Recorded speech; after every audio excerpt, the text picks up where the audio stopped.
All right, Clint from the doorway too, hanging out with Ian from, I think it's Post Luctum. Is that how you say it, or am I butchering it on you?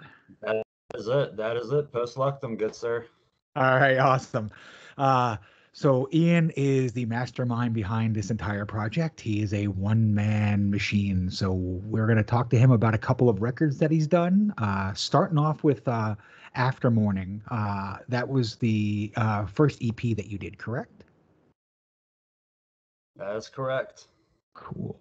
So this record feels a little more kind of mellow, deathy elements mixed with kind of black doom. So I kind of wanted to ask, did you come from a pretty death metal background, or? Not particularly. I did have a lot of metalcore way back when I actually joined bands and everything. The whole early 2000s boom of it. So I guess kind of from that, some of it bled over into the melodic death metal stuff because obviously that borrowed a lot from it. So yeah, I guess that's probably where some of that came from. And then I progressively just got super into bands like Insomnium, mid to early career In Flames, Soilwork, and all that stuff. So I think all that kind of stuck with me at that time and still does. Cool. So that's where that pretty much came from.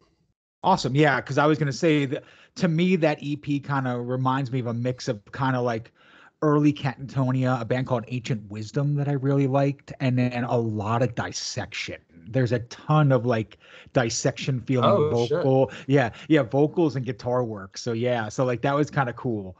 And it makes a lot of sense when you said that there was metalcore elements in, because I always felt that dissection had a strong love of early metalcore bands as well too. Um, but very, very Okay, cool. cool. Yeah. So that came out in 2019. This one, the new record Acceptance, just came out recently. I know you call them both EPs, but I kind of call Acceptance an LP because it's almost tracking at 40 minutes. I'm going to call this one an album versus an EP, just so we can be clear on which two we're talking about.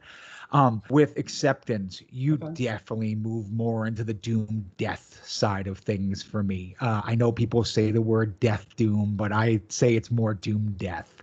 Um, and I'm going to say it's stuff like Paradise Lost. There's a lot of October Tides in there for me. There's a lot of Mournful Congregation. I don't know if you like that band or not, but you have a lot of guitar sounds that remind me of Mournful Congregation. So can we kind of talk about the move from After Mourning to Acceptance and how it became a much more kind of dark and doomy project? Well, and with Acceptance, all that was written pretty much 2020, as we all know, was a pretty dog shit year. So yeah, there's probably a lot of pent up darkness in me at that point. Literally, just one of the worst years in history of the world. So all the news was bad. People weren't getting along. People were being segregated. People are being isolated. I myself was also going through that. So I think all that kind of culminated into this dark thing that I just amassed and just created. So I think that's pretty much where that comes from. Okay, perfect. So I want to talk a little bit about Acceptance and the synth arrangements, because I feel like the synth parts really play a lot into the mood and atmosphere of this record. Uh, so is is keyboards or synths something that has always been a love for you, or is that just something that you track and play the guitar and do all that kind of stuff? So kind of explain to me a little bit how you kind of create.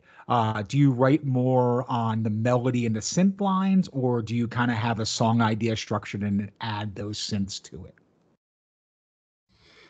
It really depends on the song. Some songs, like the song Acceptance itself, I started it with those synth parts that are in the beginning.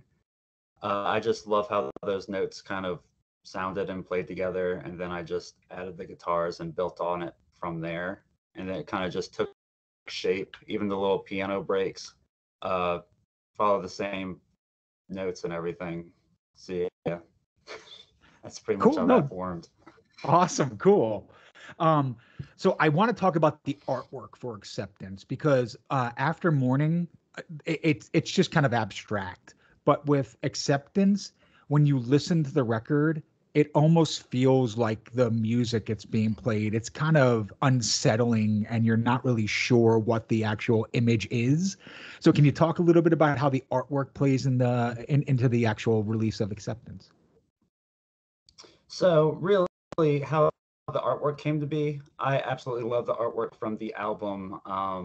Oh my God, how am I spacing on the album title? It's literally one of my favorite albums, but it's the third album from Insomnium.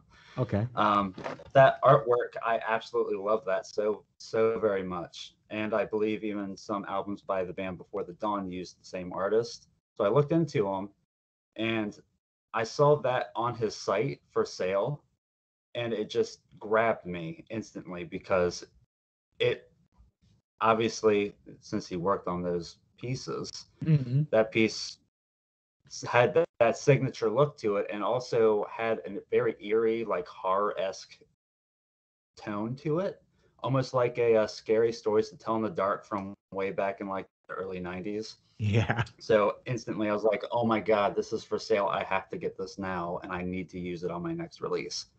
So I just hit him up. Super cool dude, easy to work with. Just bought it, and yeah, the rest is history on that one, man. Cool. No, it works really well. It fits the mood of the music very, very much. So that's cool. Um, the next thing I kind of want to talk about is California, Maryland. Like, where the hell Yes, Doom from in California, Maryland? dude, I'm probably the only dude in this whole area that plays this music. No, everyone else is like super into like the deathcore scene right now around here, or like just cover bands, which is absolutely 100% fucking awesome. Um, but yeah, I've always been more attracted to the darker side of like music and tonalities. Uh, um, and that's also explains why I'm kind of the one man band for the most part. No one else wants to do this type of music around me, so there's no way I can get like 4 or 5 other dudes on here with me doing this stuff around here. But yeah, Southern Maryland, a lot of country music, a lot of crab eating, all that type of stuff. Really small little community. I figured. That's why I was asking. So jumping on that, uh, do you ever want to play live with this? Is this something that you want to do live, or do you want to just keep it a studio endeavor? Probably for now, I want to keep it a studio endeavor. Um, I'm not 100% doing it live, but playing this type of music locally starting out is going to be probably a goddamn nightmare. Like, probably no one will want to hear it because a lot of people down here just want to drink their 10-ounce beers and have a good, fun time. And my music doesn't really, you know, embody that too much. No, absolutely. I totally understand. I played in Death Doom bands for years. I was signed to a label called Dark Symphonies, and we lived in New Jersey, and we would play venues to 9 people because no one would show up because Yeah. it was doom metal, man. It's just the way it is. I totally get it. I kind of want to ask, why stick independent when a record sounds this big and full? Were you looking for a label, or is it just easier to do it yourself with Bandcamp and Spotify today? It's kind of easier for me to do it by myself. If I'm being honest, I didn't think my music was big enough for a label to have any interest in. So I've just always put that in the back of my mind, like that's probably not going to be an option. But luckily, it seems like maybe it could be in the future because Acceptance has actually picked up some attention that I Yeah. was not anticipating or expecting. So I don't know. Maybe further down the line, on the next release or the next album, I might actually shop around and see if any labels might want to mess with that, I guess. Okay. Very cool. Um, So I want to talk about a couple of the tracks on Acceptance. The first one is going to be The Passing. And the reason why I want to talk about that is I just happened to go on YouTube, see if you had any videos, and you have a 10-minute long video of just a candle burning while this is recording. Uh, so I kind of wanted to ask, I understand it's one of those visual videos, but why just a candle for 10 plus minutes? Uh, because that's all I could afford. Yeah, there's no real rhyme or reason to it, man. That's all I could afford. Just one dude.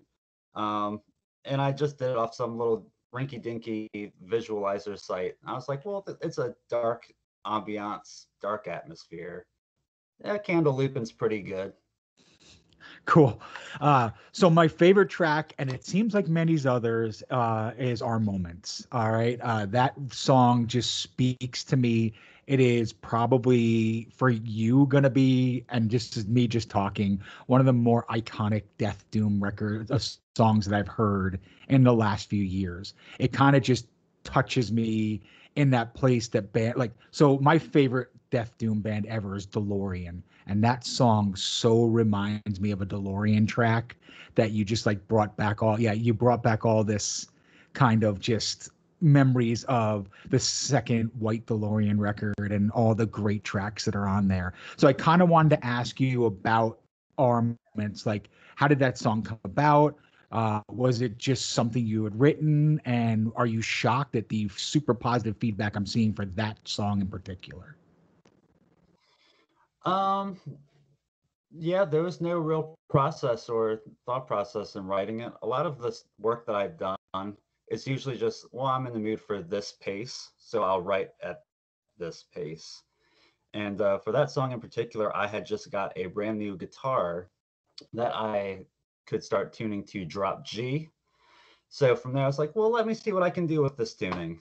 And then just took off. That song pretty much took me about a week to complete it with the writing process for it. Um, so yeah, I'm trying to Cool. remember the No, other that's parts of the question. no. It was just the only other part was is it kind of reminds me of that very iconic Death Doom sound Oh, from like gotcha. the late 90s. So the Peaceville, the avant-garde kind of bands that really, like the reason why I started listening to doom metal. And I kind of want to ask like was that an inspiration, that style, that sound? Because again, the DeLorean, the Paradise Lost, the My Dying Bride, it's all like mixed into that track. Honestly, not too much, oddly enough. But I will say I owe a great uh, amount of thanks for the band Paradise Lost because they are kind of what put me down this path of this music in general. Because back when I started listening to them, they put out Symbol of Life, I believe it was called, Mm-hmm.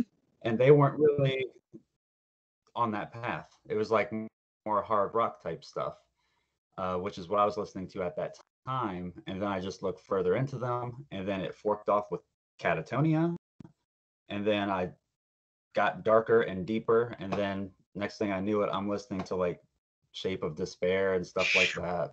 So I owe a huge thanks to them for that. Cool. Yeah. The record you listen to is probably the most gothy hard rock record out of them all. So that's kind Yeah. of funny that you started there. But very cool. So the next thing I kind of want to talk about is a little bit about how you create the songs you create. And when do you feel that they're finished? Because they're not short tracks. Some are 10 minutes long, some are 5 or 6 minutes long.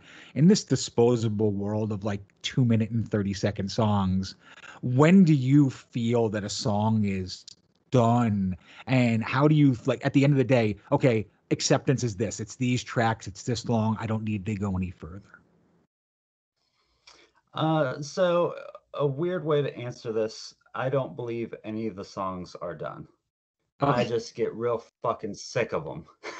So I'm like, okay, this is a good point. It sounds like a full song. I'm happy with it overall, and I run it by some friends that also like some metal, and they're like, hey, thumbs up. This is a good ending point. And then I'm like, all right, let's get this fucker out of here. And I'm just done with it. Very It's kind cool. of just how that works. Nice. Um, is there anything that's out of the question for Post Luctum? Like, is there something you wouldn't add?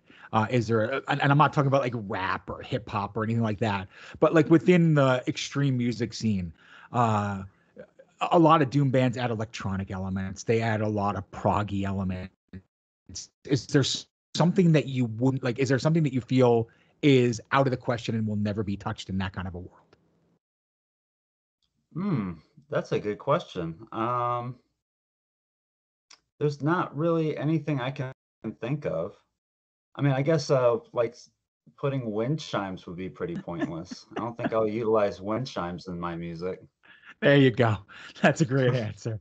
Um, so if I was to say to you, uh, give me 4 words, just 4 words that could describe the band to someone that's never heard the band before, what 4 words would you use? Hmm.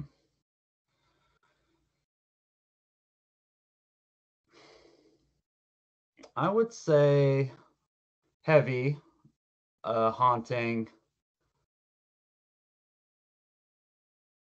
long, and I guess somber. Those are Cool. the main ones that come to mind. That works. If you said those 4 words and I put the record on, I'm not going to disagree with you at all. That's very cool. Um, so I guess the next thing I'm going to kind of ask is, as far as the underground scene and this new record that's come out, I know it's only been out a little bit of time, but have you seen any reviews, gotten any feedback that's either been super shocking in a great way or a negative way that kind of influenced you for future releases? Honestly, not particularly, because even the future releases, in a not to really jump the gun, they're kind of written already. So I already have stuff down the pipeline. So anything I've read or seen at this point is just for this. So it's not going to affect what the new stuff or the upcoming stuff's going to sound like or how it turns out. Cool. Have you seen any feedback that's been completely shocking, either positive or negative, that you just, Um, were like, damn? um, oh, positive. I really haven't seen too much negative. I mean, aside from like someone's uploaded one of my songs on YouTube and then someone's just like, "Oh, thumbs down," blah, which that's fine. People have their own tastes and opinions. Um, but it's pretty much been very positive. People have been very nice and very supportive. Like strangers that I have no clue they are, just like messaging me saying that they really enjoy what I'm doing and for me to keep going. So that's been really awesome. So I guess I would say that is probably the best and most shocking thing. Nice. Uh, if there was, so you kind of talked about it for a moment before. If there was a label that you were interested in working with, maybe this can be your platform because, yeah, I don't have tens of thousands of viewers, but I have hundreds of viewers and it gets around. But is there any record label that you would like to work with? Is there one that's kind of poking, in your ear that you would like to be able to work with a future release on? Maybe down the line. There's one, and this is a very out of nowhere one that they're not a huge label by any means, but I think they seem really cool, and I like a good amount of the bands that's on them. Is Solitude Productions. Yeah, I've actually kind of been liking them quite a bit, and a lot of the bands that they've been working with, like Helllight and stuff like that. So maybe in the future, I'll see if they're down for it. I don't know. cool. They're a very cool label. You'll have a giant language barrier, but it'll be fantastically fun because they speak Oh, very I'm little. sure. Yeah, they speak very little English. I've been in contact with them several times, and it's very slow responses, but they are awesome folks. So, um, uh, so is there? music outside of Post Luctum that you do? Because I kind of looked and I didn't see much besides this for you. I don't know if maybe it's just really secretive or not, but or is this your only main project? Right now, this is my only main project. And down the line, I kind of want to dabble in like synthwave and type stuff like that, just because that's kind of like the secondary genre I really listen to a lot. But other than that, this is kind of my main thing right now. Cool. Awesome. And then you talked about down tuning. Do you feel that today, if you don't down tune, it's really hard to create this kind of music? Or can you create this kind of music with a standard E or maybe even just a drop D tuning today?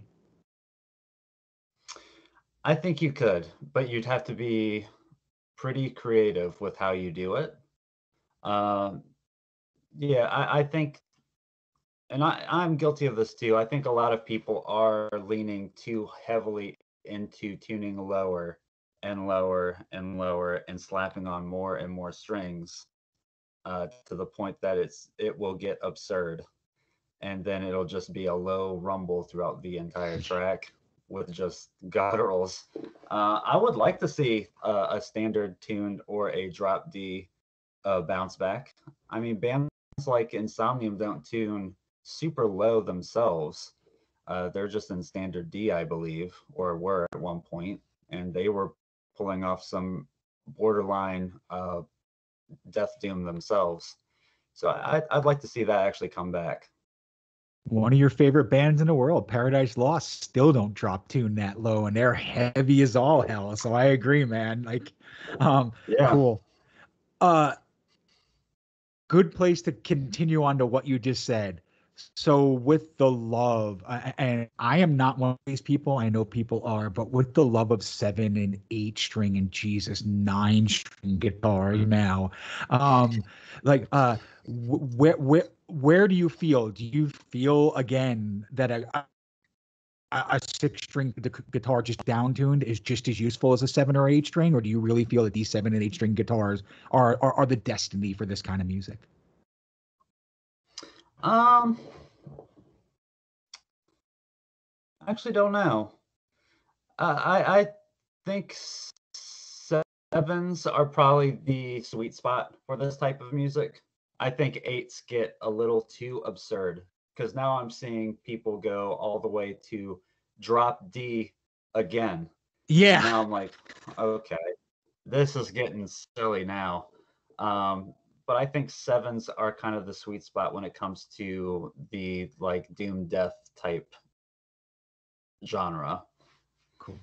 Yeah, I'm not talking about the Toast and Abasi's Animals Leaders prog rock world where having 12 strings is super awesome. You're doing crazy tones and stuff. But like I said, for this, I almost agree with you. It seems like 7 string guitars are kind of the standard for this now. So if Yeah. if there were, let's just say, and out there that influenced you most for Post Luctum, besides Lost that we talked about, what 2 bands would you say are the bands that influence this project currently the most? Uh, Easily Swallow the Sun. I would say very easily Swallow the Sun is a giant influence on me. I absolutely love everything about that band for the most part. Just how they romanticize just sadness, and also they tap into some things that I enjoy, like ghost stories and the paranormal. Hmm. They touch on that type of stuff a lot. Um, and the other one, I would say, I know I've mentioned Insomnium a lot, so I'm not going to say them. Okay. Uh, I'll say Ghost Brigade. Ghost Okay. Brigade is a very underrated band, I think. I think they're phenomenal. You're absolutely right. Um, there is a band, and I don't know if you've ever heard them before, but I really need to know your thoughts and opinions. They're called the Silent Streams of Godless Elegy. And they're a Czechoslovakian death doom band. They were around in the 90s, put a couple records out. Your vocals and guitar almost emulate what they did 15, 20 years ago. So I don't know if you've ever heard them, but you Oh, need to wow. hear this band. Yeah. I will absolutely check that out then, man. Yeah, I've never heard of them, so that's actually really interesting. Yeah, they put 3 records out back in the late 90s, early 2000s. And I swear to God, you just kind of took what they did and modernized it. That's the best way I can kind of Oh, explain it. So, wow. yeah, it's, That's and kind of it could, awesome, man. yeah, and it could just be the influences of the stuff that you're talking about, Swallow the Sun, Insomnium, Paradise Lost, because that's kind of what they did too. They mixed all those sounds together and made it their own. So, but yeah, very cool. I didn't know if you'd ever heard them. The next thing that I'm going to talk about is, would you say your songs are anthems or they're not anthems? Ooh. I would say they aren't. And why? Whew. I don't know. I just don't really think of a whole lot of like underground music as being anthemic. It's unless, of course, it's an anthem for the underground itself. But yeah, I don't know. I honestly don't know how to fully put into words my answer for that one. Okay. So I think any really strong death room that has a long song, 7, 8, 9 minutes long, are considered anthemic to me because they talk about what our underground is about. This people think is a much bigger underground than it is, but the doom scene in general is really small. Um, and it's a certain kind of person that loves this music. Some people will be passerby, but the long-term people like myself that have been listening to it for 25 plus years, there's very few and far between. So the reason why I asked you about anthemic sides is I feel like your music is speaking to a whole new generation of those doom metal fans. Oh, wow. Thank you. That is a huge compliment, sir. I appreciate that. You're very, very welcome, man. Uh, so I guess the next question I'm going to kind of ask is going to be an odd question, but I do it often, and I love to get the response from people. Uh, if there was one band, one person that could take one, two post Luctum songs, re-record them, and put them in their image, who would it be? What band would it be, and why? I will say I'll say The Cure because that'd be fucking weird. That's all. So I'm gonna just tell you something right now. Disintegration is one of my favorite records of all time. So just that you said that, they are Oh, the doomiest non-doom band out there. So I agree. I agree. I actually really want to do a cover of the song "A Forest" by The Cure. nice. It's just unfortunate that I was beaten to the punch to that one. Yeah, you were, but that's still cool. It doesn't mean that you can't do it and make it your own. Um, but Yeah, that's true. yeah, very nice. So outside of the doom and metal scene, what influences you? Like what music, what art, what influences you to do what you do? Horror movies, believe it or not. Horror movies are a big influence on my sound and my process sometimes with what I'm writing and recording. I like a lot of like gothic horror, um, 80s horror, of course, Phantasm. I'm wearing a Phantasm shirt, so that's one of my favorite movies.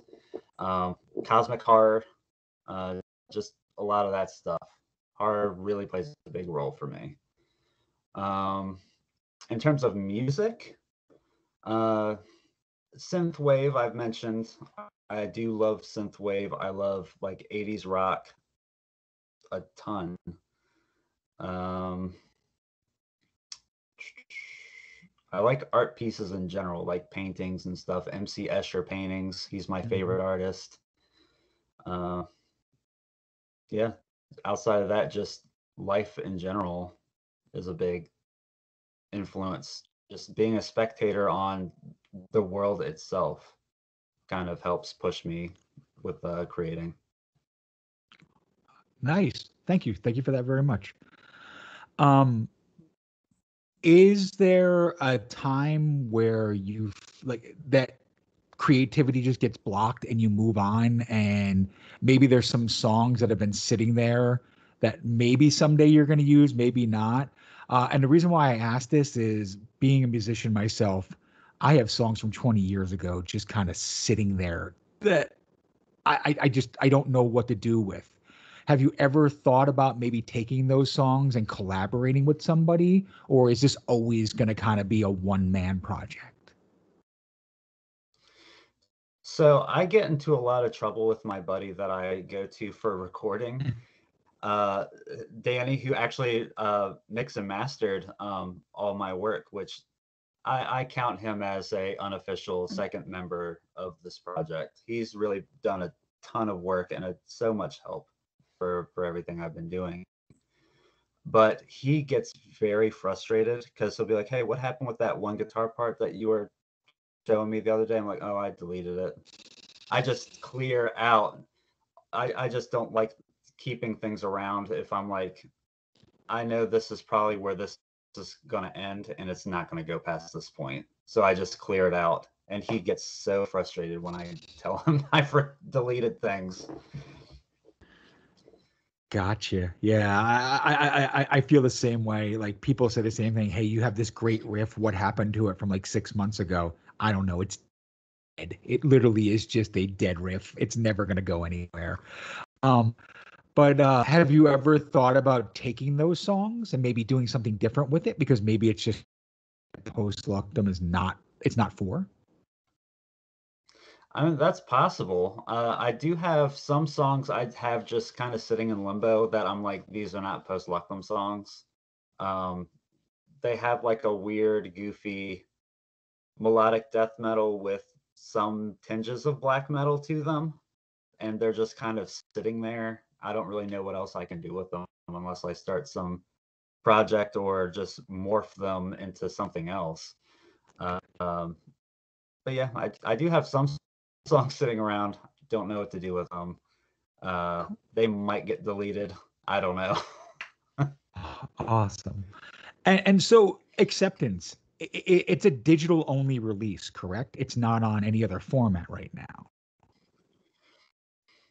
So it is digital. I do have copies of the CD, but I only did it in the case there was a demand for it, and it hasn't been like a huge demand of people asking about CDs or anything. I've had maybe a handful that I've sent out over the past week, but I haven't like marketed it. I haven't put it out anywhere. It's more of like a, if someone really wants to contact me about it and really is a diehard for it, then I'll give it to them. So that's kind of Gotcha. how that's been being handled. Yeah, I was just wondering if it was ever going to come out on an actual physical format at all, and you answered that very much just now. So, very cool. The I just have a couple more questions, and then I'm going to let you go. But my next question is, this kind of style of music, there are very diametric opposed fans for guttural versus non-guttural vocals.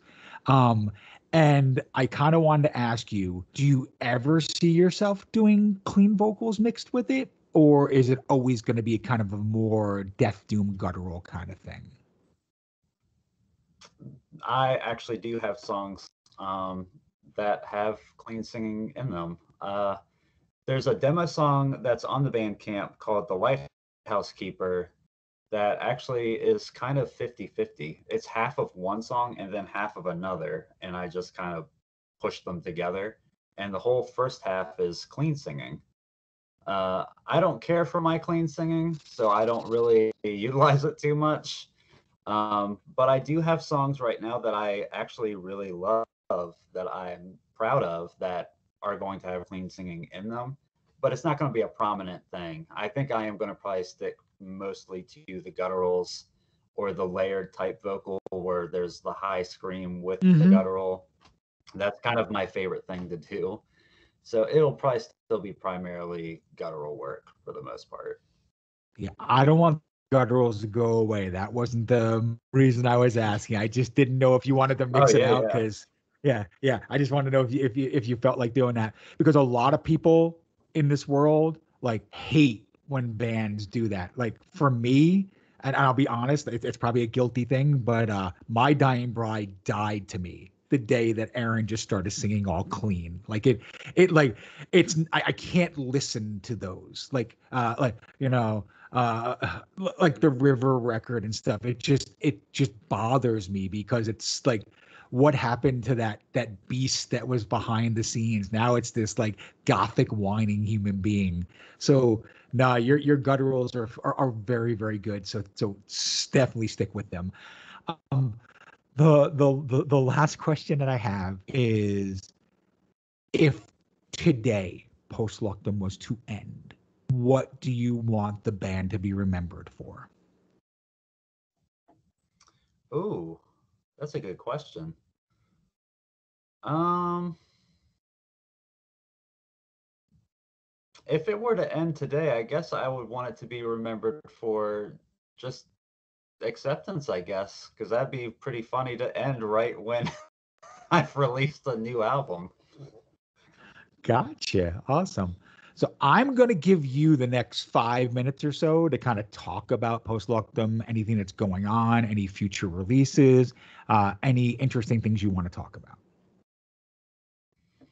Um, I really don't have too much to say. I do have something in the pipeline coming. I'm hoping to really get that on the fast track within the next couple weeks, maybe next month or two, and have something out for my supporters on Bandcamp. I kind of want to send a big thank you to everyone who's been supporting me. It's crazy how many people are nice enough to actually still contribute and donate money to work that I you can literally have for free. It is really amazing and very awesome that people are still kind enough to support art. So I guess I want to say a big thank you to anyone who's watching that has supported me or is supporting art in general. Keep it up, guys. Very cool. Yeah, I will say that the underground metal scene and industrial scenes still see the value in physical music and supporting an artist. So that's a very nice thing to see. It's not the world where, oh, give it to me for free and I'll forget about you 6 weeks from now. That at least to this day is still there. Do you feel that leaving, I guess that's kind of a great way to end it. Do you feel that leaving it as a name your price product was probably the best answer because more people got to listen to it than put like slapping a $5 or $10 tag on it and maybe less people jumping on it because there's a dollar amount there? I absolutely think so. I think the name your price thing really did help, and that's kind of the route I want to take, and always have wanted to take, because it really, aside from like the equipment I've bought, I mean, I'm gonna make music regardless. So if people want to pay for it, that's really awesome and it's appreciated. If not, that's totally cool too. I'm gonna put out and make music regardless. So doesn't matter if I get money for it or not. Cool. All right. Well, Ian, thank you so very, very much for doing this. I'm glad we got the time to speak about the band and some of your music, your loves, and things that are going on. I will continue supporting this. Absolutely. I will make sure that there's links to the band camp and your social media as well too. But again, Clint from the doorway to hanging out with Ian from Post Luctum. It has been an absolute honor. Thank you for doing this. All right, thank you, Clint. Yep. You have a great one.